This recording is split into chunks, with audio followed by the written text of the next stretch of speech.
बच्चों, आज हम हिंदी का 10वां अध्याय करेंगे। एक दिन की बादशाहत। आओ शुरू करते हैं। आरिफ, सलीम, चलो फौरन सो जाओ।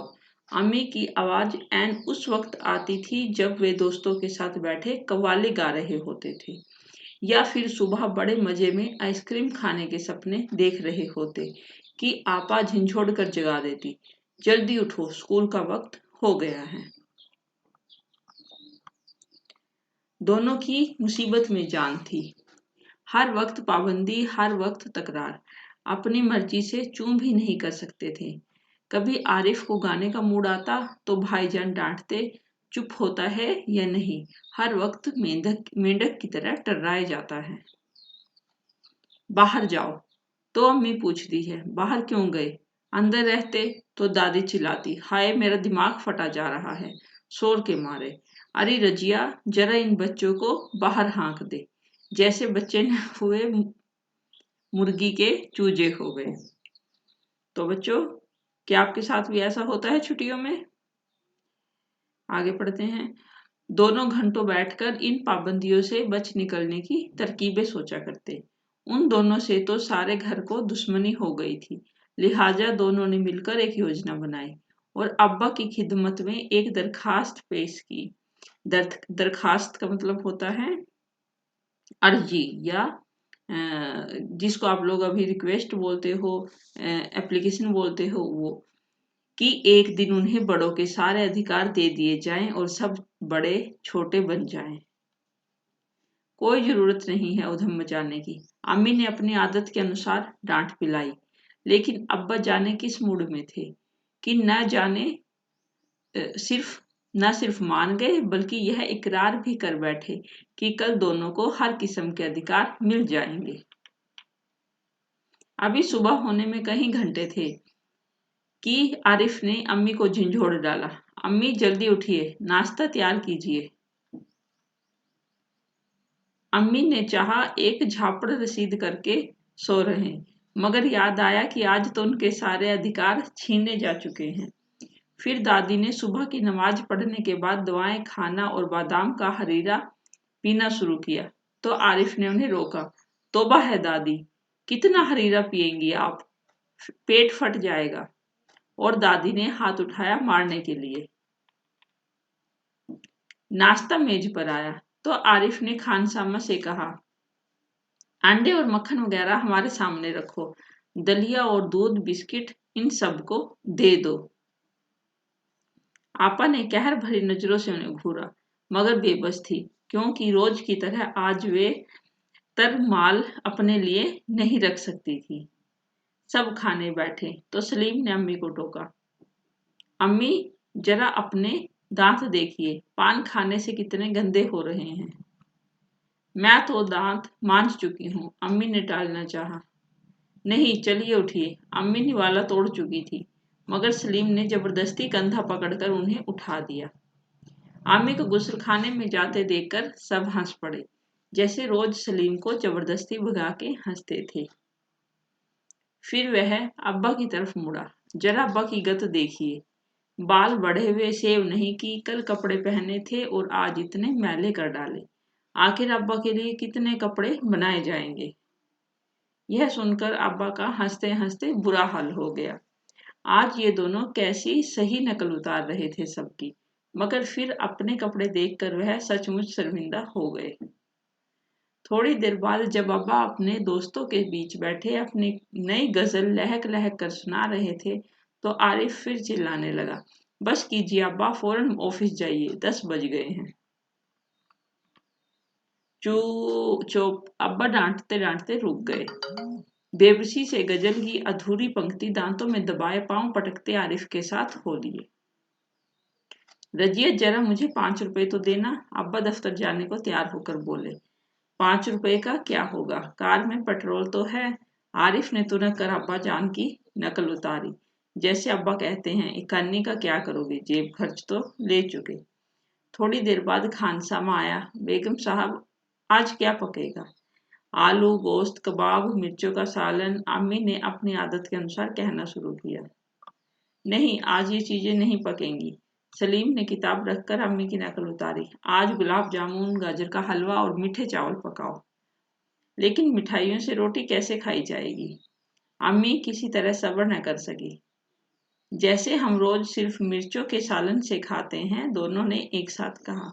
दूसरी तरफ दादी किसी से तू तू मैं किए जा रही थी। ओफो दादी तो शोर के मारे दिमाग पिघलाए दे रही है। आरिफ ने दादी की तरफ दोनों हाथों में सिर थाम कर कहा। इतना सुनते ही दादी ने चीखना चिल्लाना शुरू कर दिया कि आज ये लड़के मेरे पीछे पंजे झाड़ के पड़ गए हैं। मगर अब्बा के समझाने पर खून का घूंट पीकर रह गई। कॉलेज का वक्त हो गया तो भाईजान अपनी सफेद कमीज को आरिफ सलीम से बचाते दालान में आए। अम्मी, शाम को मैं देर से आऊंगा, दोस्तों के साथ फिल्म देखने जाना है। खबरदार, आरिफ ने आंखें निकालकर उन्हें धमकाया। कोई जरूरत नहीं है फिल्म देखने की। इम्तिहान करीब है और हर वक्त सैर सपाटों में गुम रहते हैं आप। पहले तो भाईजान ने करारा हाथ मारने लपके, फिर कुछ सोचकर मुस्कुरा पड़े। लेकिन हजूर अली दोस्तों के साथ खाकसार फिल्म देखने की बात पक्की कर चुके हैं, इसलिए इजाजत देने की मेहरबानी की जाए। उन्होंने हाथ जोड़ के कहा। बना करे, बस मैंने एक बार कह दिया, उसने लापरवाही से कहा और सोफे पर दराज होकर अखबार देखने लगा। उसी वक्त आपा भी अपने कमरे से निकली। एक निहायत भारी साड़ी में लचकती लटकती बड़े ठाठ से कोली जा रही थी। आप? सलीम ने बड़े गौर से आपा का मुआयना किया। इतनी भारी साड़ी क्यों पहनी? शाम तक गारत हो जाएगी। इस साड़ी को बदल कर जाइए। आज वह सफेद वायल की साड़ी पहनना। अच्छा अच्छा, बहुत दे चुके हुक्म। आपा चिढ़ गई। हमारे कॉलेज में आज फंक्शन है। उन्होंने साड़ी की शिकने दुरुस्त की। हुआ करे, मैं क्या कह रहा हूँ सुना नहीं? अपनी इतनी अच्छी नकल देखकर आपा शर्मिंदा हो गई। बिल्कुल इसी तरह तो वह आरिफ और सलीम से उनकी मनपसंद कमीज उतरवाकर निहायत बेकार कपड़े पहनने का हुक्म लगाया करती थी। दूसरी सुबह हुई। सलीम की आंख खुली तो आपा नाश्ते की मेज सजाए उन दोनों के उठने का इंतजार कर रही थी। अम्मी खानसाना को हुक्म दे रही थी कि हर खाने के साथ एक मीठी चीज जरूर पकाया करो। अंदर आरिफ के गाने के साथ भाईजान मेज का तबला बजा रहे थे और अब्बा सलीम से कह रहे थे, स्कूल जाते वक्त एक चुन्नी जेब में डाल लिया करो, क्या हर्ज है। जिलानी बानो, ये उर्दू से अनुवाद की गई लक्ष्मी चंद्र गुप्त द्वारा लिखी गई है। बच्चों, ये जिलानी बानो ने लिखी है लेकिन उर्दू में, तो इसका उर्दू से हिंदी अनुवाद किया गया है लक्ष्मी चंद्र गुप्त द्वारा। ठीक है बच्चों, आपको समझ आया? अब हम इसका प्रश्न अभ्यास करते हैं। कहानी की बात। पहला प्रश्न है, अब्बा ने क्या सोचकर आरिफ की बात मान ली? उन्होंने सोचा कि बच्चों की बात कभी कभी मान लेनी चाहिए। उन्हें जिज्ञासा भी थी कि देखें बच्चे कैसे क्या करते हैं। दूसरा प्रश्न, वह एक दिन बहुत अनोखा था जब बच्चों को बड़ों के अधिकार मिल गए थे। वह दिन बीत जाने के बाद उन्होंने क्या सोचा होगा? आरिफ ने सोचा होगा कि कितना अच्छा होता अगर रोज ही ऐसे ही दिन होते, फिर उसे मजा ही मजा आता। अम्मा ने सोचा होगा बच्चों की मर्जी भी सुननी चाहिए, उन पर हमेशा पाबंदियां नहीं लगानी चाहिए।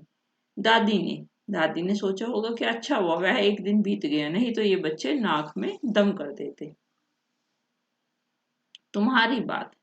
अगर तुम्हें घर में एक दिन के लिए सारे अधिकार दे दिए जाएं तो तुम क्या क्या करोगी?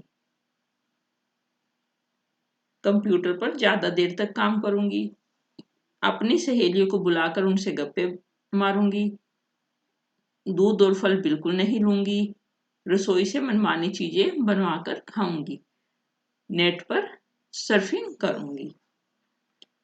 कहानी में ऐसे कई काम बताए गए हैं जो बड़े लोग आरिफ और सलीम से करने के लिए कहते थे। तुम्हारे विचार से उनमें से कौन कौन से काम उन्हें बिना शिकायत किए कर लेने चाहिए थे और कौन कौन से कामों के लिए मना कर देना चाहिए था? मेरे विचार से आरिफ और सलीम को निम्न काम बिना शिकायत के कर लेने चाहिए थे, जैसे रात को जल्दी सोने और सुबह जल्दी उठने का काम, घर में शांति से रहने का काम, दोस्तों के साथ गप्पे ना मारने का काम, कम जेब खर्च में ही संतुष्ट रहने का काम। और मेरे विचार से उन्हें इन कामों के लिए मना कर देना चाहिए, जैसे बेकार के कपड़े पहनने से, मिर्ची का सालन खाने से। अब है तरकीब। दोनों घंटों बैठकर इन पाबंदियों से बच निकलने की तरकीब सोचा करते थे। तुम्हारे विचार से वे कौन कौन सी तरकीब सोचते होंगे? घर के बड़े लोगों को कैसे समझाया जाए जिससे कि वे उन पर अधिक पाबंदियां नहीं लगाए? कौन सी तरकीब से उनकी इच्छा पूरी हो गई थी? उन्होंने अब्बा से दरख्वास्त पेश की कि एक दिन उन्हें बड़ों के सारे अधिकार दे दिए जाए और सब बड़े छोटे बन जाएं। क्या तुम उन दोनों को इस तरकीब से भी अच्छी तरकीब सुझा सकती हो? उन दोनों ने जो तरकीब अपनाई वह सबसे अच्छी है। इस तरकीब ने बड़ों को इस बात का एहसास करा दिया कि हर समय बच्चों को निर्देश देते रहना भी अच्छी बात नहीं होती। कभी कभी उन्हें भी उनकी मर्जी से काम करने देना चाहिए। अधिकारों की बात। आज तो उनके सारे अधिकार छीने जा चुके हैं। अम्मी के अधिकार किसने छीन लिए थे? आरिफ और सलीम ने। क्या उन्हें अम्मी के अधिकार छीनने चाहिए थे? उन्होंने अम्मी के कौन से अधिकार छीने होंगे? कायदे से तो उन्हें अम्मी के अधिकार नहीं छीनने चाहिए थे, लेकिन उन्होंने ऐसा इसलिए किया क्योंकि वे इस बात से काफी परेशान हो चुके थे कि उन्हें अपनी मर्जी से चैन करने की भी इजाजत नहीं थी।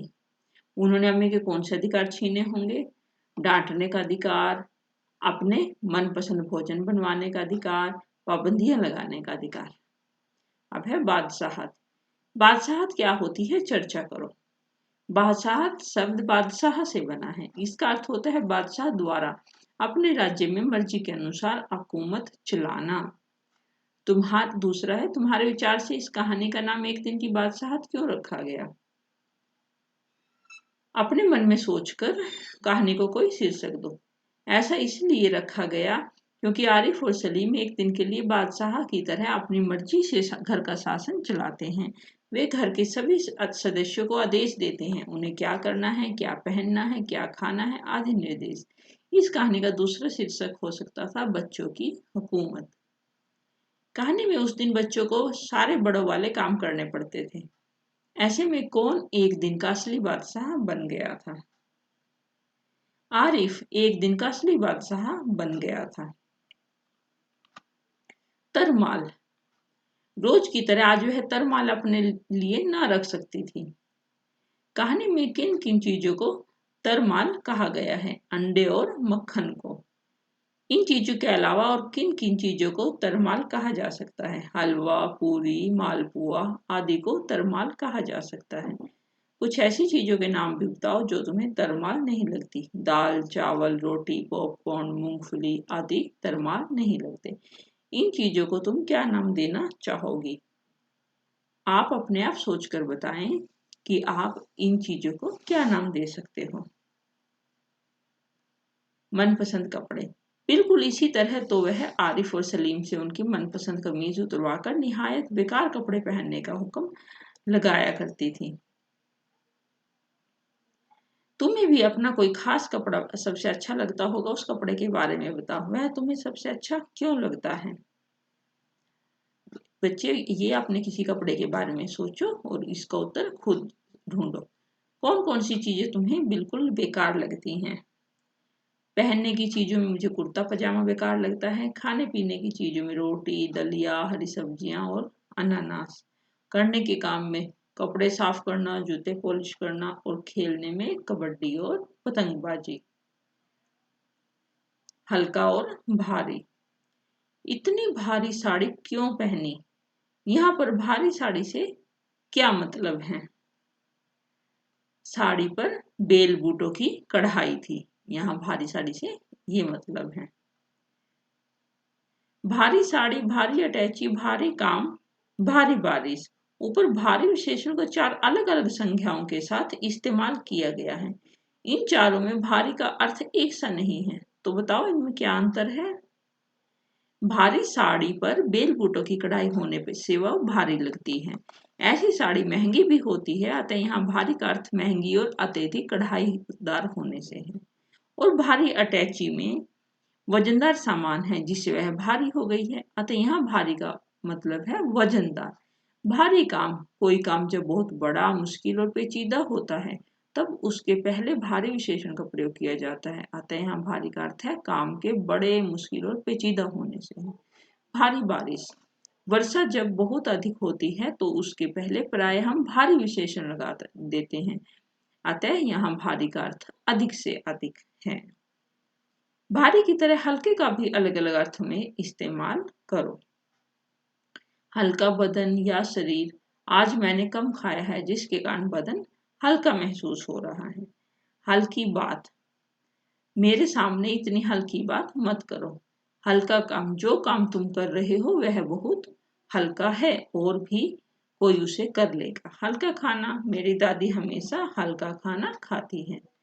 तो इस प्रकार से बच्चों आपका ये अध्याय भी पूर्ण हुआ। अब हम मिलेंगे अगले अध्याय के साथ।